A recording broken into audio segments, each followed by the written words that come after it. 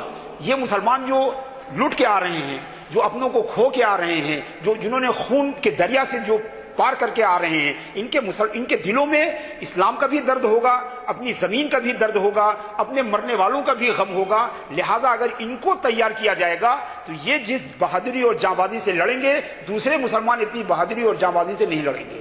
چنانچہ اسی سوچ کو آپ نے جو ہے پریکٹیکل کیا، اور کئی لاکھ لوگوں کو جو ہے آپ نے اپنے خانقاہ میں علمی، روحانی، مجاہد نفس کی تربیت دی، اور جہاد فی سبیل اللہ کی بھی تربیت دی۔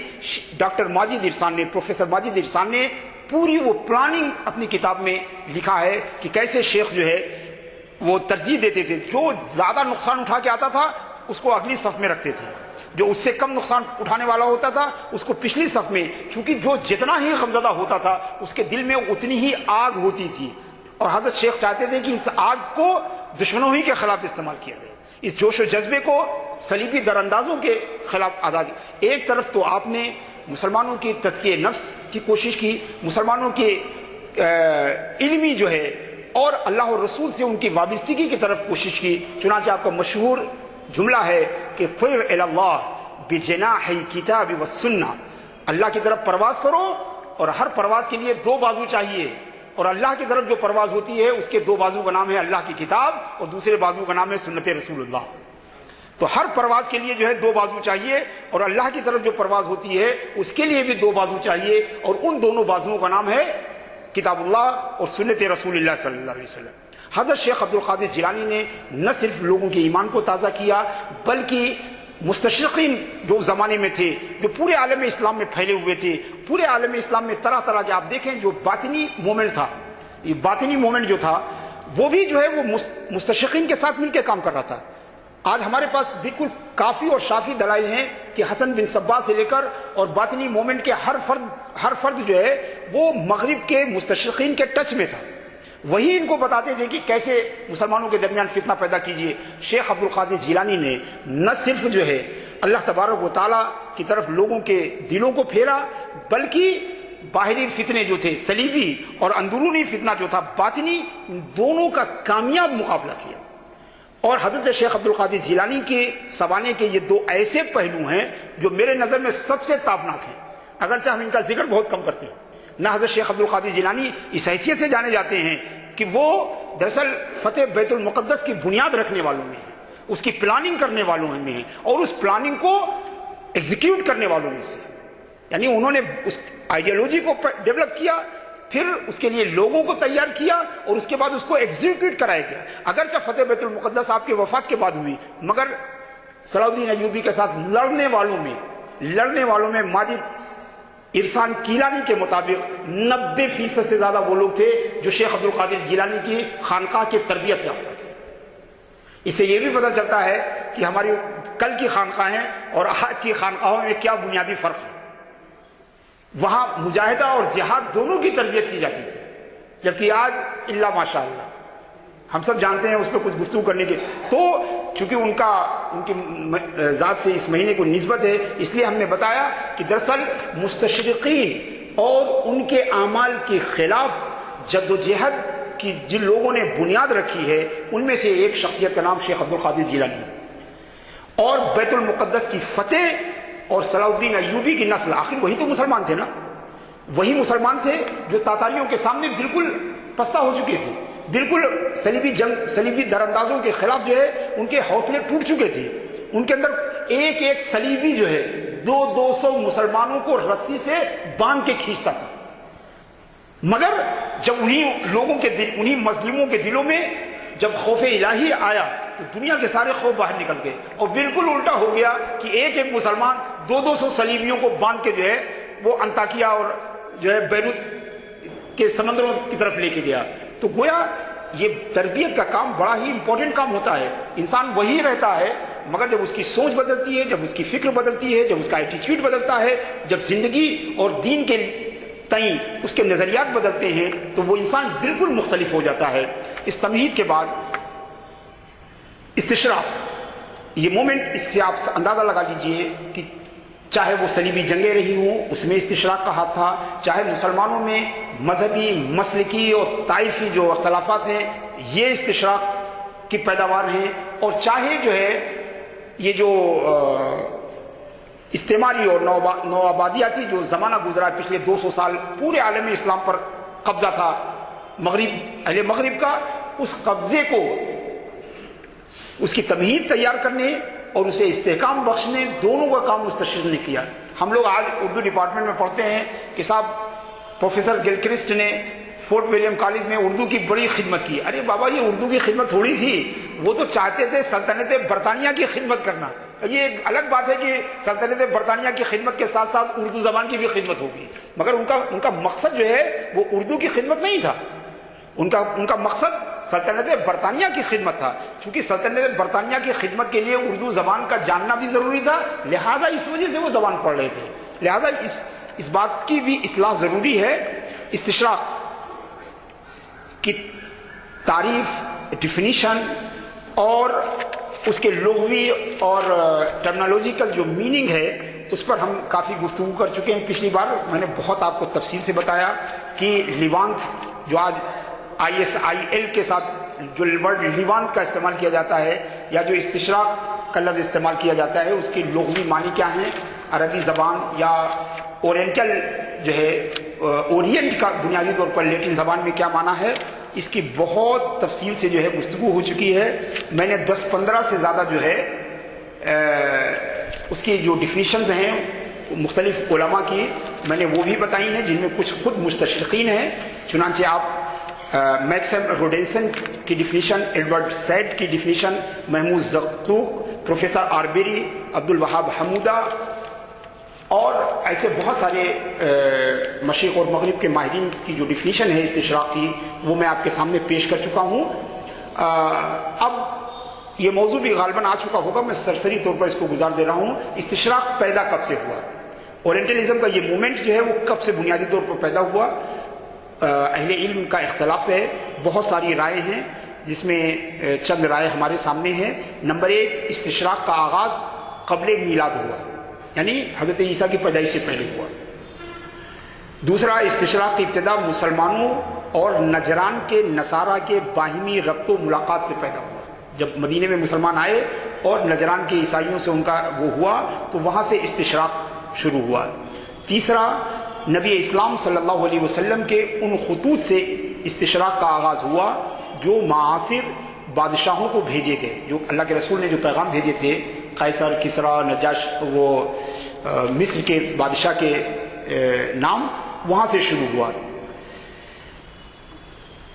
چوتھی رائے یہ ہے کہ استشراق کا نقطۂ آغاز پادری یوحنا جان آف ڈمسکس، جسے عربی میں یوحنا دمشقی کہتے ہیں، جن کی پیدائش جو ہے وہ 676 عیسوی میں اور انتقال 749 میں ہوا.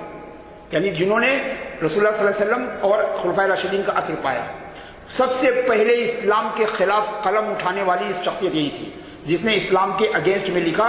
اس کا نام تھا یوحنا دمشقی، اور ویسٹرن جو تاریخ ہے اس میں جان آف ڈمسکس کے نام سے جانے جاتے ہیں. سب سے پہلے انہوں نے لکھا. ایک رائے کے مطابق جب اہل مغرب نے اندلس میں مسلمانوں سے اخذ و استفادہ شروع کیا تو وہیں سے استشراق کا آغاز ہوا. ڈاکٹر مصطفیٰ سبائی، نام آپ نے سنا ہوگا، مصر کے بڑے عالم تھے، ان کی رائے یہی ہے. ایک اور موقف یہ ہے کہ استشراق کا آغاز صلیبی جنگوں سے ہوا. یہ بھی ایک قوی رائے ہے. صلیبی جنگوں میں اہل مغرب کی ہزیمت سے ہوا، جو میں نے واقعہ ابھی آپ کو لوئس نحوم کا واقعہ سنایا اس سے شروع ہوا. کچھ ماہرین کے خیال میں استشراق کی ابتدا ویانا کی کلیسائی اکیڈمی کے اس حکم سے ہوا جس میں پیرس، آکسفورڈ وغیرہ مغربی تعلیمی اداروں میں عربی، عبرانی اور سریانی وغیرہ زبانوں کی تعلیم کے لیے چیئرز قائم کیے گئے کہ جب ویانا میں عیسائی مشنری کانفرنس ہوئی اور اس کانفرنس میں ان لوگوں نے طے کیا کہ یورپ کی تمام بڑی یونیورسٹیز میں، یہ بھی آج 800 سال پہلے کی بات ہے، ہارورڈ، سوربون وغیرہ میں جو ہے وہ عربی زبان کی چیئرز قائم کی جائیں، عربی زبان پڑھائی جائے. بعض حضرات استشراق کا آغاز 12ویں صدی میں مانتے ہیں، جب استشراقی عمل کا باقاعدہ ظہور ہوا، قرآن کریم کا ترجمہ ہوا اور عربی کی ڈکشنری تیار کی گئی. یہ بھی 12ویں صدی کی بات ہے. استشراق کے آغاز کے متعلق ایک رائے یہ ہے کہ یہ مصر پر نیپولین کے حملے 1798 میں مصر پر نیپولین نے حملہ کیا، اس حملے سے ہوا، مگر یہ دراصل کالونیل اورینٹلزم کی ابتدا ہوئی ہے. استشراق کی ابتدا بہت پہلے ہو چکی تھی. ہم نے اس کے بعد جو ہے استشراق کی تاریخ کا مطالعہ جو ہے بڑا ہی کمپلیکیٹڈ ہے. جب یہ بات ہی طے نہیں ہو پا رہی کہ استشراق بیسیکلی شروع کب سے ہوا. یہ ساری جو اختلافات ہیں اس کی وجہ یہ ہے کہ بعض لوگ سمجھتے ہیں کہ جب اسلام کے خلاف مغرب نے لکھنا شروع کیا تو یہ استشراق کی ابتدا ہے. بعض لوگ سمجھتے ہیں کہ نہیں، جب سب جو ہے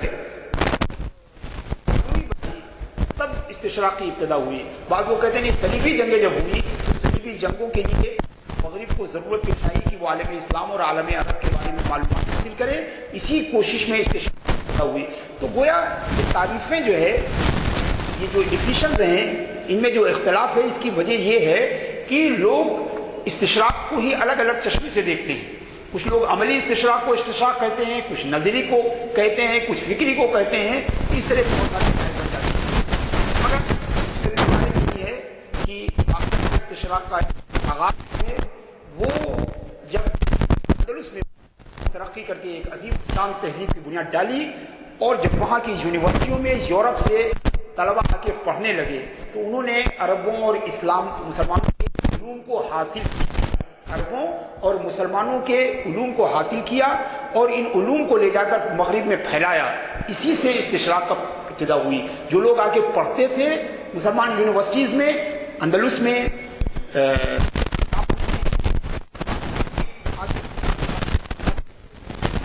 مغرب جب لوٹ کے جاتے تھے علوم کو جو ہے وہاں لیٹن لینگویج میں اور مقامی زبانوں میں اس کو ترجمہ کرتے تھے، اور اس طرح استشراق کا جو ہے وہ آغاز ہوا. مجھے یاد ہے کہ میں غالباً کر چکا ہوں کیسے جو اس میں شاہی خاندان کے افراد تک ہوتے تھے. شاہی خاندان کے افراد تک ہوتے تھے اور ایسے بڑے پادری ہوتے تھے. سیکنڈ ہے جو جانے کے بعد روم کے سب سے بڑے پادری بنائے گئے, پوپ بنائے گئے. اتنی بڑی بڑی شخصیات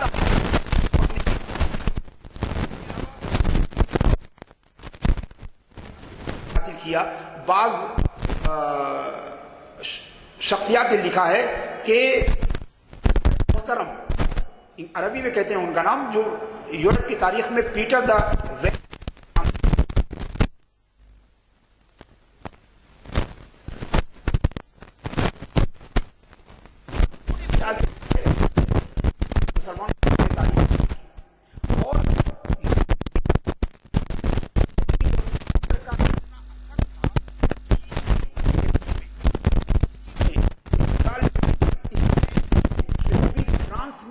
جو عیسائی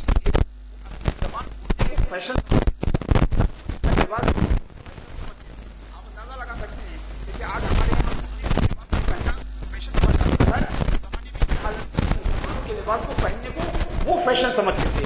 چنانچہ اس کے بعد اسلامی اور مغربی ممالک کے درمیان سفارتیں قائم ہوئی. اس کے بعد جو ہے ترجمے کا کتابوں کو یورپ میں ترجمہ کیا گیا. یہاں میں ایک بے حد امپورٹنٹ بات آپ کو بتانا چاہتا ہوں کہ آپ لوگوں نے نام سنا ہوگا فرانسس بیکن کا, جس کے بارے میں مشہور ہے کہ وہ نئی سائنس کا جو ہے فادر ہے. نئی سائنس جو ہے اس کا بانی مبانی.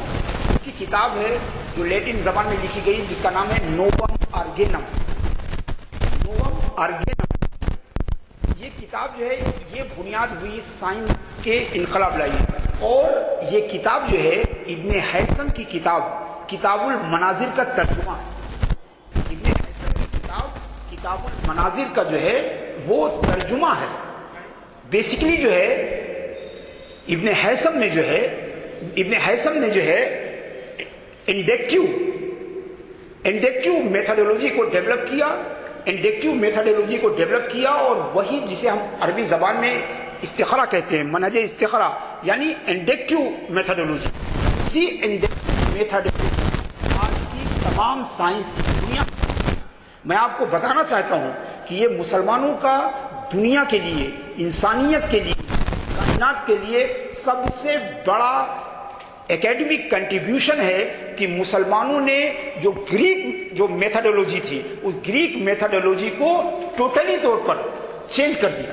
گریک میتھڈولوجی کیا تھی؟ وہ ڈیڈکٹیو میتھڈولوجی تھی.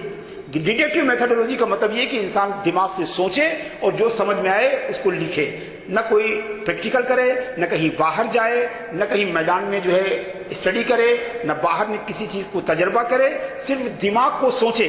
چنانچہ پلیٹو نے, افلاطون نے اپنی کتاب میں لکھا ہے کہ علماء کے شایان شان نہیں ہے کہ وہ کوئی پریکٹیکل کریں. علماء کا کام صرف دماغ کے گھوڑے دوڑانا ہے, دماغ سے کام لینا ہے, اور پریکٹیکل کام کرنا یہ علماء کا کام نہیں ہے, یہ تو مزدوروں کا کام ہے. تو پوری جو گریک سائنس تھی وہ ڈیڈکٹیو میتھڈولوجی پر تھی, جسے ہم علم استنباط کہتے ہیں, جو فقہاء کرام استعمال کرتے ہیں کہ یہ ایسا ہے اور یہ ایسا ہے, تو دونوں کے درمیان میں یہ رشتہ ہے. یہ ہمارے اوپر چھت ہے, اس چھت کے اوپر ایک اور چھت ہے, تو اوپر والی چھت بھی ہمارے اوپر ہے, کیونکہ اوپر کا اوپر ہوتا ہے, نیچے کا نیچے ہوتا ہے, دائیں کا دائیں ہوتا ہے, بائیں کا بائیں ہوتا ہے, بڑے کا بڑا ہوتا ہے, چھوٹے کا چھوٹا ہوتا ہے, جسے ہم اپنے مدرسے میں منطق کہتے ہیں. تو یہ گویا پوری گریک سائنس جو ہے وہ ڈیڈکٹیو میتھڈولوجی پر جو ہے ڈیپینڈ کرتی تھی. مسلمانوں نے آ کر یہ پورا ٹرانسفارمیشن کیا ہے کہ گریک سے علم لیا, مگر ان کی ڈیڈکٹیو میتھڈولوجی کو لے کر انڈکٹیو میتھڈولوجی میں چینج کیا, جسے ہم کہتے ہیں استنباط کو, منہج استنباطی کو منہج استقرائی میں چینج کیا.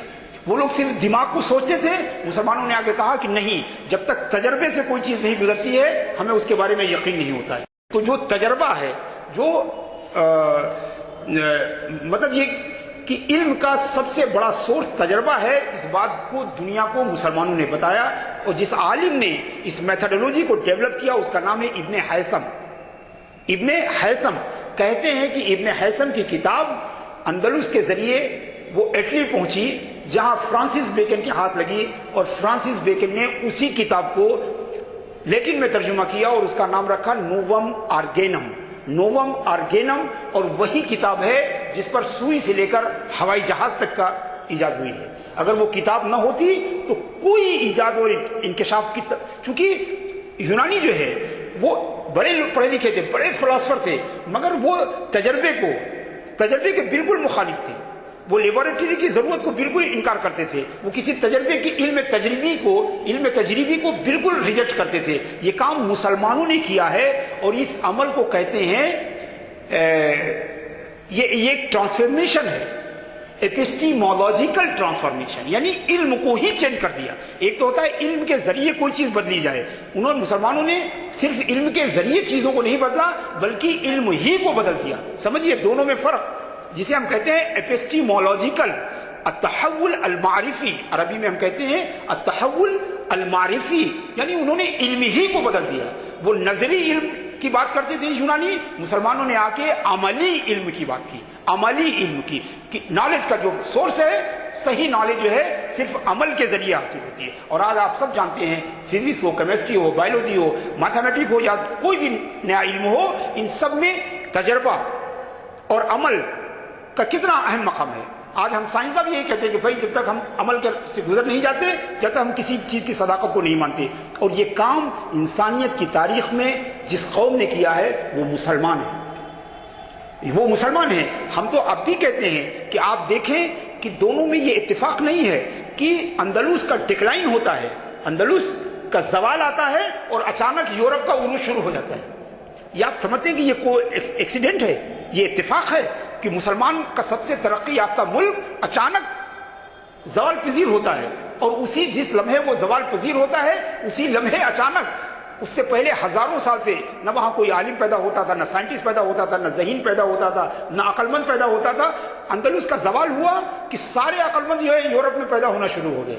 دراصل مسلمانوں کا یقین ہے کہ وہ مسلمانوں کی علمی میراث تھی جو اندلس سے چرائی گئی ہے، اور ڈاکٹر دیپ کے مطابق 3 ملین کتابیں جو ہے اندلس کے ڈکلائن کے بعد 3 ملین یعنی 30 لاکھ کتابیں اندلس کی لائبریریوں سے نکال کر یورپ کی لائبریریوں میں منتقل کی گئی ہے، اور انہی کتابوں کے ذریعے یورپ کا رینیساں جو ہے، نشت ثانیہ جو ہے یورپ کی جو ہے، انہی کتابوں کی مرہون منت ہے جو مسلمانوں نے لکھا تھا۔ مسلمان میدان جنگ میں ہار گئے، نتیجے میں ان کا سارا علمی کارنامہ جو ہے وہ یورپ جو ہے وہ ٹرانسفر ہو گیا، اور مسلمانوں نے علم کا ٹرانسفر کیا تھا اور یورپ نے کتابوں کو ٹرانسفر کیا، اور اسی کتابوں کے ٹرانسفر کے بعد یہ اچانک نہیں ہے۔ آپ دیکھیں، اگر آپ دیکھیں 14ویں صدی میں اندلس کا زوال ہوتا ہے، اور وہی صدی یورپ کے عروج کی صدی ہے، یورپ کے عروج کی صدی ہے۔ آخر یہ اتفاق کیسے ہو سکتا ہے؟ اس کی اصل یہ ہے مسلمانوں کہ جو مسلمانوں نے کام کیا تھا، مسلمانوں نے تقریباً سائنس کے جو انکشاف اور ایجادات کے دروازے تک پہنچ گئے تھے، سارا جو تھیوریٹیکل کام تھا وہ سب کر چکے تھے، مگر ایک ایسے وقت میں جبکہ وہ سائنس کی دنیا میں پریکٹیکلی قدم رکھنے جا رہے تھے، مسلمان بادشاہوں، مسلمان امیروں کی نااہلی کی بنیاد پر وہ جنگ میں ہار گئے، اور جنگ میں جب ہار گئے تو وہ سارا جو جسے ہم کہتے ہیں کہ سیمی کوکڈ جو ہے، جو آدھا پکا ہوا جو سارا علمی جو ہے سامان تھا، وہ سب کے سب یورپ چلا گیا، اور انہوں نے ایک پھونک لگا کے اس کے سارے نتائج جو ہے وہ حاصل کر لیے۔ اور اس میں جو ہے مستشرقین کا بہت بڑا ہاتھ ہے۔ یہ وہی لوگ تھے جنہوں نے، وہ فوجیں آتی تھی وہ قبضہ کرتی تھی، اور یہ مستشرقین آ کر حیدرآباد سے لے کر جو ہے، میں جب استشراق کی تعلیم پڑھتا ہوں تو کوئی ایسا بڑا مستشرق مجھے نہیں نظر آتا کہ جو حیدرآباد آ کے گیا نہ ہو۔ حیدرآباد میں کس لیے آتے تھے؟ انہی خزانوں کی تلاش میں آتے تھے، انہی علمی کارناموں کی تلاش میں آتے تھے جو مسلمانوں نے چھوڑا تھا تاکہ اسے وہ یورپ، صرف اندلس سے 30 لاکھ کتابیں جو ہے یورپ منتقل کی گئی، جس میں ابن حیثم کی، ابن باجہ کی اور ابن طفیل جیسے بڑے سائنسدانوں کی کتابیں بھی تھیں۔ یہ سب مستشرقین کے ذریعے جو ہے وہاں منتقل ہوئی، اور اسی کتابوں پر جو ہے یورپ کی نشت ثانیہ، یورپ کی جو نئے یورپ کی جو ہے بنیاد جو ہے انہی کتابوں کی بنیاد پر پڑی۔ اور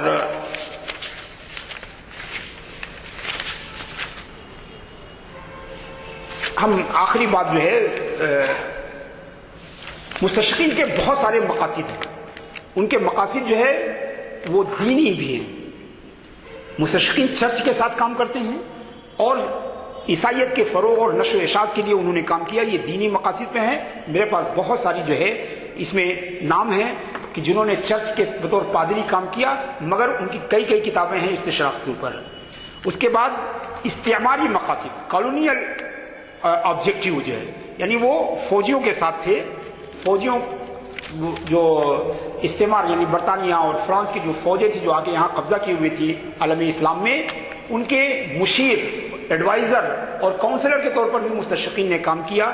ان کے سیاسی مقاصد تھے، معاشی مقاصد بھی تھے. آج جان لیجیے کہ آج سارا مستشرق جو ہے وہ صرف اس بات پر ساری توجہ لگائے ہے کہ تیل کی دام کیا ہے اور آئندہ 15 دن کے بعد تیل کے دام کیا ہوں گے. یہ سارے کام آج مستشرقین طے کر رہے ہیں. یہ اقتصادی مقاصد ہیں. الٹیمیٹلی یہ اپنے ملکوں کے لیے اور کیپٹلزم کے لیے کام کر رہے ہیں. نفسیاتی مقاصد بھی ہیں. بعض لوگ دوسری قوموں کو جاننا چاہتے ہیں. ایسے بھی مستشرق تھے جنہوں نے یہ سارا کام، ساری محنت اس لیے کی کہ وہ دوسری قوموں کو، ہم بھی دنیا جاننا چاہتے ہیں، ہم بھی دوسری قوموں کے احوال جاننا چاہتے ہیں. ایسے مستشرقین بھی تھے. اور ایسے بھی مستشرقین تھے جن کے مقاصد صرف علمی تھے، صرف علمی تھے. ایسے بہت سارے مستشرقین تھے جنہوں نے محض علم کے لیے قرآن، حدیث، تفسیر، فقہ، اسلامی تاریخ کا مطالعہ کیا، اور ان میں ایک بہت بڑی تعداد ہے جو اسلام سے مشرف بھی ہوئے، جنہوں نے خالص علمی بنیادوں پر مطالعہ کیا. اور میرے پاس 100 سے زیادہ بڑے مستشرقین کے نام ہیں جنہوں نے علمی بنیاد پر اسلام کا مطالعہ کیا، اسلام سے متاثر ہوئے اور اس کے بعد انہوں نے جو ہے اسلام قبول کیا. عبد الکریم خطابی، عبد الرحمن حبنکا اور ایسے بہت سارے نام ہیں. زیگرد ہونکے ہیں، اور موریس بکائی کے بارے میں بھی کہا جاتا ہے کہ وہ آخری وقت میں اسلام لے آئے تھے. ایسے بہت سارے مستشرقین ہیں جنہوں نے اسلام بھی قبول کیا. مختصر یہ تحریک جو ہے اسلامی تاریخ میں بڑی ہی اہمیت کی حامل ہے اور اس کا بڑی گہرائی سے مطالعہ ہونا چاہیے. کوئی ایسا فن نہیں ہے اسلامی جس میں مستشرقین نے سینکڑوں اور ہزاروں کتابیں نہ لکھی ہوں. مقصد زیادہ تر یہ کہ شک پیدا کیا جائے. یہ حدیث اللہ کے رسول کے زمانے میں مرتب نہیں ہوئی. قرآن جو ہے جو ہمارے سامنے ہے اس میں کوئی وہ جو ہے اللہ کا کلام نہیں ہے بلکہ لوگوں نے اپنی مرضی سے بھی ملا دیا. ایسی ہزاروں کتابیں جو شک پیدا کرتی ہیں، شک و شبہات پیدا کرتی ہیں، ان کی اپنی دلیل ہوتی ہے، ان کا اپنا طریقہ کار ہوتا ہے. وہ ایسے فرقوں پر کام کرتے ہیں جو فرقے بہت محدود ہیں. یزیدی کے اوپر، یزیدی فرقہ جو ہے ابھی عراق میں آپ نے نام سنا ہوگا آئسائس کے حوالے سے، یزیدی فرقے پر سینکڑوں کتابیں ہیں. وہ باطنیوں پہ کرتے ہیں، وہ اسماعیلیوں پہ کرتے ہیں، وہ خوجہ پہ کرتے ہیں، وہ بابی پہ کام کرتے ہیں، بہائی پہ کام کرتے ہیں. ان کا مقصد یہ ہے کہ مسلمانوں کے ان فرقوں کو طاقت دی جائے تاکہ اسلام کمزور ہو. لہذا جتنا سارا کام ہم کو بابی، بہائی، قادیانی اور اسماعیلی طبقوں پر ملتا ہے، قادیانیوں نے اتنا کام اپنے جماعت پر نہ کیا ہوگا جتنا مستشرقین نے کیا. تو یہ بے حد اہم تحریک ہے اور مسلمانوں کے لیے بے حد ضروری ہے کہ اس تحریک کو، اس کے مقاصد کو خوب اچھی طرح سے جانیں اور اس کے مطابق عمل کریں. اللہم ربنا تقبل منا انک انت السمیع العلیم وتب علینا انک انت التواب الرحیم. اللہم اجعلنا من الذین یستمعون القول فیتبعون احسنہ. وصلی اللہ تعالی علی خیر خلقہ سیدنا و مولانا محمد وعلی آلہ وصحبہ اجمعین. السلام علیکم. کوئی سوال کرنا چاہیں؟ جی جب 1400 سال کے بعد 1400 ہجری عیسوی میں جب اسلام مغلوب ہو گیا اور اتنے سال گزر گئے، پھر اس میں 100 سے زیادہ مسلمان بھی ایمان لائے اور ساری دنیا جانتی ہے کہ مسلمان جو ہے نا ساری دنیا میں اقتدار کیے ہیں اور سب سے زیادہ قابل ہے. انہیں کی علوم سے دنیا میں ترقی اور سب کچھ ہوا. پھر مسائل کیا ہے؟ کیوں دنیا ہم کو مشن سروس کی 613ویں نشست کو مخاطب کر رہے ہیں. اسی طریقے سے آپ سے گزارش ہے کہ پروفیسر خواجہ ناصر الدین اقبالیات کے اسکالر ہیں اور یہ بہت ہی جانے مانے اور ہمارے پاس بھی کئی دفعہ مخاطب کر چکے ہیں. تو یہ ترقی کے عوامل اقبال کی نظر میں، یہ بھی آپ اندازہ لگائیے کہ آج کتنا اہم خطاب ہے. جیسا ہمارے دوست نے ایک سوال کیا، آپ نے جو سوال کیا اس دن اقبال کی نظر میں، ترقی کے عوامل اقبال کی نظر میں، تو آپ کے سوال سے راست جواب ان کو مل جائے گا.